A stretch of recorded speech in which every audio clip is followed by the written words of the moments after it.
Good morning student. Last lecture में हम लोगों ने डिस्कस किया था differential equation of constant coefficient. ठीक है, उसके अंदर हमने फर्स्ट केस लिया था कि जब हमारे RHS में एक एक्सपोनेंट का फंक्शन होता है। अब नेक्स्ट है हमारे पास, अब हम RHS के और फंक्शंस के लिए आपस में हम डिस्कस करेंगे। कल जो हमारा RHS का फंक्शन था वो क्या था, e की पावर ax। अब हमारा जो RHS का फंक्शन होगा वो क्या होगा हमारे पास, या तो साइन ax होगा या कॉस ax होगा। इनका दोनों का रूल क्या कहता है, replace D square by minus A square से, यानी जो x का कॉफिशेंट है उसका स्क्वायर करो और उसके बाहर क्या लगा दो, माइनस। चाहे आपका साइन ax हो चाहे आपका कोस ax हो, दोनों के लिए कॉमन रूल है। फॉर एग्जांपल क्वेश्चन ले लेते हैं। क्वेश्चन है हमारे पास D square plus 1 into Y equal to कितना लिखा हुआ है आपके पास, कॉस 2x। तो सबसे पहले तो आप अपनी ऑक्सिलरी इक्वेशन निकालेंगे। तो M square plus 1 equal to कितना हो गया, 0, प्लस 1 इधर आगे -1 हो जाएगा, तो एम स्क्वायर इक्वल टू कितना हो गया, -1। तो एम इक्वल टू कितना हो गया, under root of -1। Under root के अंदर माइनस है तो यानी आप इसे क्या कर देंगे, आई स्क्वायर। तो यानी आपका कितना आ गया, plus minus I. Case number third, roots are imaginary. अब यहाँ पे ए की वैल्यू कितनी है, 0, और आई का कोफिशिएंट यानी बी कितना है आपका, 1। तो उसका कॉम्प्लीमेंट्री फंक्शन बनेगा ई की पावर 0x c1b यानी 1 यानी कॉस bx यानी cos x plus c2 sine x। इसे आपने इक्वेशन नंबर फर्स्ट मान के छोड़ लिया। अब आप क्या करेंगे, इसका पर्टिकुलर इंटीग्रेशन निकालेंगे। पर्टिकुलर इंटीग्रेशन के लिए हम क्या करते थे, 1 अपॉन ऑक्सिलरी इक्वेशन को m को d से रिप्लेस कर दिया इंटू कॉस 2x। अब अगर आप यहाँ देखें x का कोफिशिएंट कितना है, 2, तो डी स्क्वायर को आप रिप्लेस करेंगे -4 से, क्योंकि 2 का स्क्वायर कितना हो गया, 4, और डी स्क्वायर की वैल्यू कितना रख देंगे, -4। तो cos 2x अपॉन -4 प्लस 1, तो क्या बच गया आपके पास, cos 2x -4 प्लस 1 कितना बचा, -3। तो y इक्वल्स टू क्या होता था आपके पास, complementary function plus particular integration. e की पावर 0 कितना हो गया, 1, तो यानी c1 y इक्वल्स टू कितना हो गया, c1 cos x plus c2 sine x minus cos 2x upon 3। ठीक है, नेक्स्ट है आपका एक क्वेश्चन हम और डिस्कस करते हैं तो आपको ये और ज़्यादा क्लियर हो जाएगा। D square minus 3d plus 2 into Y equals to 6 E की पावर 2x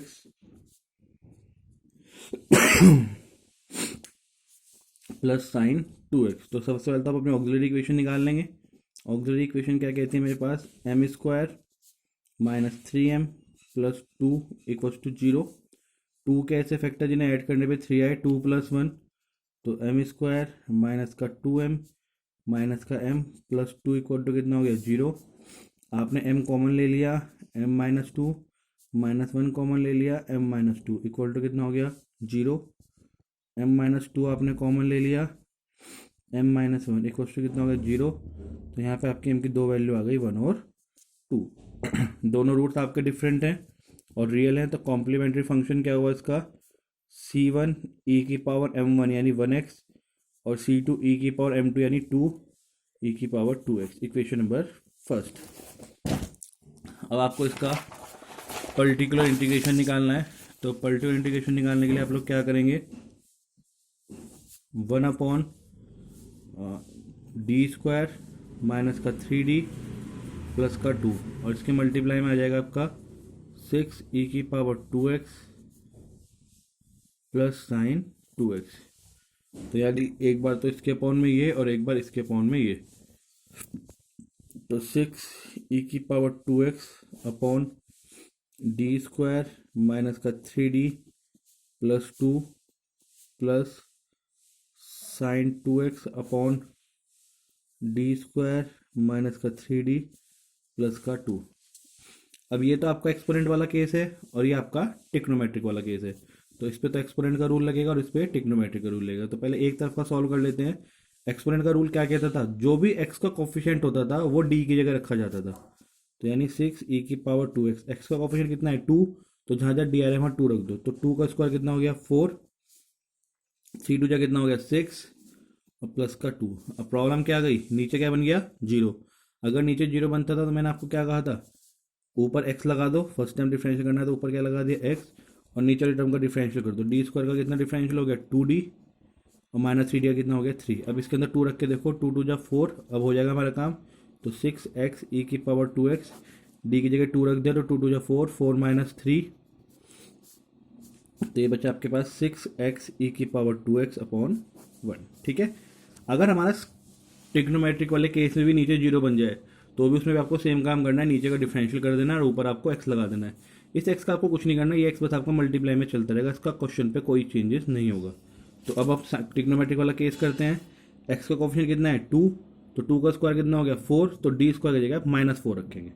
केवल डी, दोनों में क्या फ़र्क है, एक्सपोनेंट वाले केस में तो सारे डी की जगह वैल्यू रखी जाती है, और ट्रिग्नोमेट्रिक वाले केस में केवल डी स्क्वायर चेंज होगा। अगर सपोज करो यहाँ पे डी क्यूब होता तो आप उसे डी इंटू डी स्क्वायर लिख लेते हैं, तो डी आपका एज इट इज रहता, डी स्क्वायर की आप वैल्यू रख देते।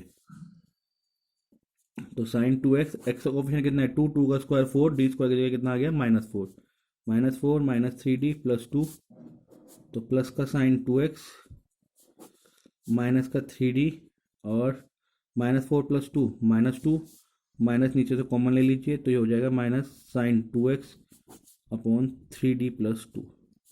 अगर आप देखें अभी आपका नीचे से डी नहीं हटा है, तो ऐसे केस में हम क्या करते हैं, अगर डी ना हटे ट्रिग्नोमेट्रिक वाले केस के लिए, कॉन्जुगेट से ऊपर नीचे मल्टीप्लाई कर दीजिए।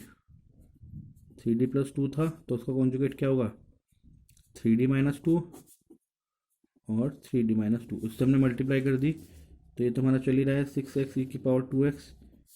अब जब आप मल्टीप्लाई करेंगे तो साइन 2x की 3d से करी तो 3d इंटू साइन 2x, फिर -2 की साइन 2x से करी तो माइनस का 2 इंटू साइन 2x। नीचे क्या बन रहा है, ये a plus B A minus B, यानी a का स्क्वायर यानी 3d का स्क्वायर -2 का स्क्वायर। ये फॉर्मूला बन गया a plus B A minus B, तो a यानी 3d का स्क्वायर, b यानी 2, 2 का स्क्वायर, तो 6x e की पावर 2x माइनस, मैंने आपको बताया था डी का मतलब क्या होता है डिफरेंशियल कोफिशिएंट, इसका मतलब है डिफरेंशियल ऑफ साइन 2x। इसे आप क्या पढ़ेंगे, differential of sine 2x। Sign 2x का डिफरेंशियल कितना होगा cos 2x, और 2x का कितना होगा 2, तो 2 तो बाहर आ गया, 3 2 जा 6 cos 2x। डी का मतलब होता है डिफरेंशियल, तो यानी डिफरेंशियल ऑफ साइन 2x कितना हो गया cos 2x, और 2x से करा 2, 3 2 जा 6, माइनस का 2 साइन 2x, ये कितना हो गया आपके पास 9d स्क्वायर माइनस का 4, तो 6x e की power 2x minus 6 cos 2x minus 2 sine 2x। D square की वैल्यू कितनी है हमारे पास -4, क्योंकि x का कोफिशिएंट कितना था इसमें 2 था, 2 का स्क्वायर करा 4, और उसके बाहर हमने माइनस लगा दिया, तो डी स्क्वायर की वैल्यू हमने -4 रखी है, तो 9 इंटू -4 माइनस का 36 माइनस का 4, तो 6x e की पावर 2x माइनस का 2, ऊपर से 2 कॉमन ले लिया हमने, तो 3 cos 2x minus sine 2x, और -36 -4 माइनस का 40 हो गया, माइनस से माइनस कैंसिल, ये कितना हो गया आपका 20। तो आपके पास क्या बचा 6x e की power 2x plus 1/20, 3 cos 2x minus sine X, equation number 2। ये क्या निकल गया आपका पर्टिकुलर इंटीग्रेशन। तो फाइनल आंसर आप क्या लिखेंगे, y equals to complementary function plus particular integration, यानी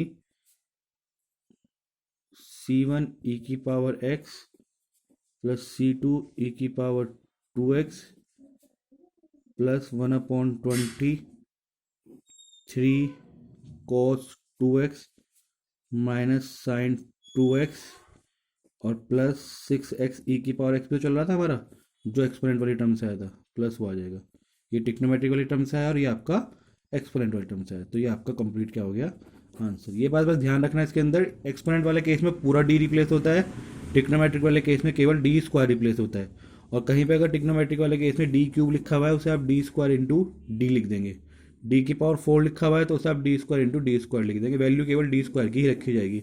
अगर नॉर्मल वैल्यू रखने से डी नहीं हटेगा तो आप कॉन्जुगेट से ऊपर नीचे क्या कर देंगे, मल्टीप्लाई कर देंगे, तो हमारा नीचे से पर्टिकुलर इंटीग्रेशन में से डी हट जाएगा। हमारा टारगेट है उस डी को हटाना, और डी का मतलब क्या होता है, डिफरेंशियल कोफिशिएंट।